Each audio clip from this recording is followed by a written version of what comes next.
Hello, my friends. Welcome back to Echo Your English. I'm really happy you're here today because we're doing something a little different and, honestly, a little fun. You know how people always say, just tell a story in English, it's easy. Well, today we're going to show you that storytelling is a skill and it gets better when you hear real examples, not textbook instructions. In this episode, you'll hear two versions of the same story. First, a messy version, the kind of story we tell when we're nervous, confused, or unsure of our English. And then you'll hear a natural, clear, easy-to-follow version. By listening to both, you'll understand how English storytelling really works, not in theory, but in real life. So get comfortable, take a breath, and enjoy this listening practice. Let the conversation flow around you like a soft podcast in the background. And if you want to practice shadowing later, you can replay your favorite parts and repeat along with us. All right, let's jump in. So, Ryan, today we're doing something that I think will make a lot of learners smile and maybe even say, oh wow, that's exactly how I tell stories in English sometimes too. Which is both comforting and slightly painful. A little painful, yes, but that's why we're here. We're here to make English feel human. So let's do it. You're going to tell a story badly, completely badly. No structure, no clarity, just chaos. This is the moment I was born for. Are you sure you're ready? I'm ready. Our listeners are ready. Go for it. Okay, so yesterday, or maybe it was, I think it was yesterday, but it could have been 2 days ago. Anyway, I went to this place. Well, not exactly a place. It was like a shop, but also not a shop. More like a place that sells things, but not normal things. That is already a great start. Please continue. Yeah. So, I went there because I needed something. You know, that thing for the thing, the small thing that fixes the bigger thing. That one. Crystal clear. Thank you. So I walked in, and there was a guy, or maybe a woman. Actually, I didn't really look. I think it was a guy, and he said something like, "Hey, can I help you?" But maybe he didn't. He might have just looked at me. I'm not sure. It was loud, or maybe quiet. Honestly, I don't remember the sound situation. The sound situation. Perfect. And then, here's the best part. So there was this dog outside. A tiny dog. Or maybe not tiny. Kind of medium. Or small medium. You know, like small but not too small. Totally. Small but not mini. Yes, exactly. And the dog barked. Or maybe it didn't bark. It did something. I heard a noise. Could have been a car, but I think it was a dog. This is going beautifully wrong. Continue. So after that, the guy said something else. I don't remember. Something like, we don't have it, but also maybe we do have it. But anyway, I didn't get the thing. Or I did. No, I didn't. I definitely didn't. Or did I? Okay, I think I left without it. Let me summarize so far. You went somewhere at some unclear time to buy something that you can't name from a person you didn't identify in a place that may or may not be loud with a dog that may or may not have barked. Correct? Yes, see, you understand me. Unfortunately, yes. And then I went home, but on the way home, something happened. Oh wait, no, that's a different story. Forget that part. You're mixing stories now. They blend together in my mind. It's like soup. Everything is story soup. I feel like our listeners right now are thinking, yes, this is exactly how my English feels on a bad day. Exactly, that's why I did it, for educational purposes. I'm an artist. You're something, that's for sure. Thank you. So let me get this straight. That's the story? That's the whole thing? Yes, powerful, right? It's unforgettable. Mostly because it makes absolutely no sense. True. But to be fair, this is what storytelling sounds like when you're unsure about vocabulary or when you're translating in your head, or when you're nervous and you forget the order of things. This is real, you know? And that's exactly why this episode is so useful. We're not laughing at you, well, maybe a little, but mostly we're showing how normal this is. This messy, chaotic style is what happens to everyone at some point when they speak English. Absolutely. I've done this in other languages too. You start talking and suddenly everything melts. You forget the order, you forget the words, you forget who you are. And that's okay, because storytelling is a skill. And now that we've heard your artistic version, we can turn it into something clear and natural. Which is your job. Yes, I'll take your story soup and turn it into a meal. I love that. Good.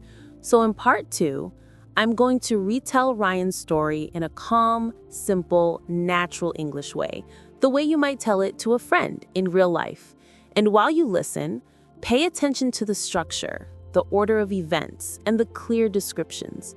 You don't need fancy vocabulary to tell a story well, you just need clarity.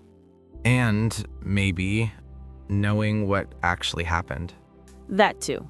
All right, everyone, let me try to take Ryan's story, or the tiny pieces of it, and tell it in a natural, simple, easy to understand way. This is the version you might tell in real life when you want someone to actually know what happened. I believe in you. Someone has to make sense of my life. I'll do my best. So here's the story in a normal human way. Yesterday afternoon, I went to a small hardware shop near my apartment because I needed a little screw for my bookshelf. One of the shelves has been a bit loose for weeks, and I finally decided to fix it.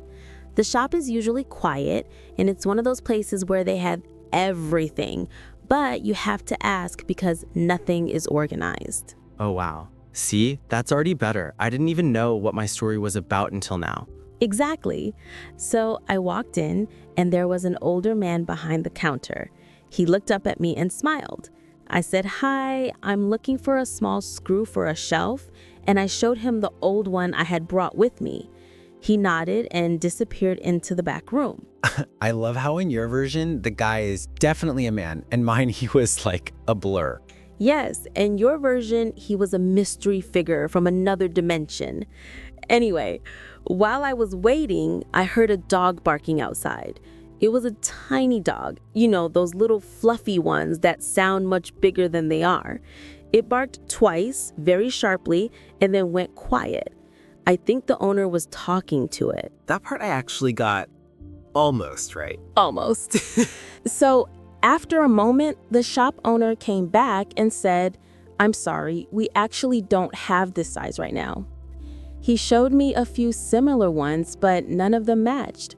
So I thanked him and left without buying anything. And that's basically it. A simple little moment from a normal day. Wow. Calm, clear, logical. Like if I heard this story, I would actually know what happened. That's the goal. Stories don't have to be dramatic or perfect. They just have to be told in a way that feels easy to follow. So what's the trick? How do people go from my version, total chaos, to your version, which sounds like real English?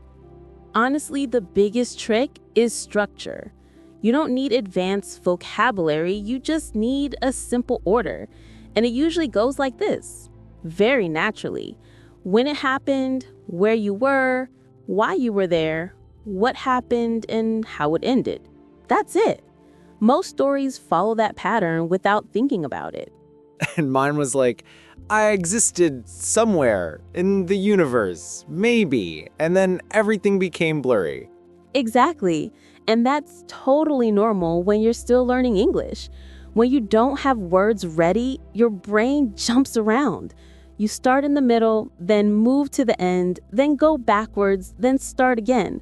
So the story becomes a puzzle. A puzzle that even the person telling it doesn't understand. Right. But here's the beautiful thing. The moment you practice telling stories, even small stories, you get better very quickly. It's like your brain learns to organize thoughts in English, not just translate from your first language. I love that. And I love that you turned my disaster into something soft and understandable. So, can we compare them for a second? Sure. So here's the difference. In your version, there was no time, no place, no clear reason. You started with yesterday or not yesterday, and already the listener is lost. And then you said a place that sells things but not normal things, and the listener becomes even more lost. In my defense, I was committed to the chaos. You absolutely were. But in the natural version, I started simply. Yesterday afternoon, I went to a small hardware shop near my apartment. Immediately, the listener knows the time, the place, and the purpose. Then the events flow in order. I asked for the screw, I waited, I heard the dog. The man came back, he didn't have it, and I left. Simple. And the crazy thing is, it sounds so natural, like what you'd tell a friend on a normal day. Exactly.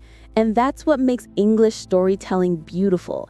It doesn't have to be dramatic, it just has to be steady. So basically, if someone wants to improve their storytelling, they can follow your example and keep it simple. Time, place, reason, event, ending. Yes, and practice out loud. Even small stories. I went to the shop. I met a friend. Something funny happened at work. When you practice, you reduce the chaos. The story stops bouncing around in your head. And it stops sounding like the dog might have been a car. Yes, exactly. That was a special moment. Thank you. I take pride in my creativity. And I take pride in fixing it. We make a good team. We do. And I hope our listeners can feel that storytelling is something they can get better at too. You don't need perfect English. You just need the courage to tell the story, even if it's messy at first. Because messy English is still English. Exactly. And with practice, it becomes clearer and easier. So friends, in the final part of this episode, we'll wrap things up, talk about the main learning points gently, and send you off with a little motivation to practice your own stories. And trust me, your stories will be much better than Ryan's first version. I will accept that. So, my friends, that's our little storytelling adventure for today. You heard a chaotic version and then a clear version. And now you've seen how much difference simple structure can make. You don't need big words or complicated grammar. You just need a calm order.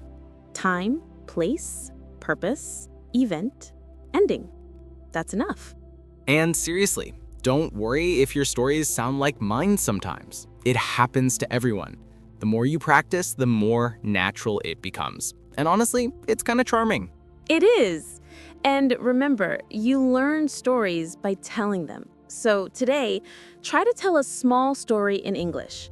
Something from your morning, your day, your childhood, or even something tiny like going to the store. Just say it out loud, even if no one is listening. That part is important. Out loud. Your brain learns differently when you speak the words, not just think them. Exactly. And we're really happy you spent this time with us today. Thank you for listening and practicing with us. If you enjoyed this episode, and if you want more relaxed English conversations like this, make sure you subscribe to the channel. And remember, don't just learn English. Echo it. See you next time.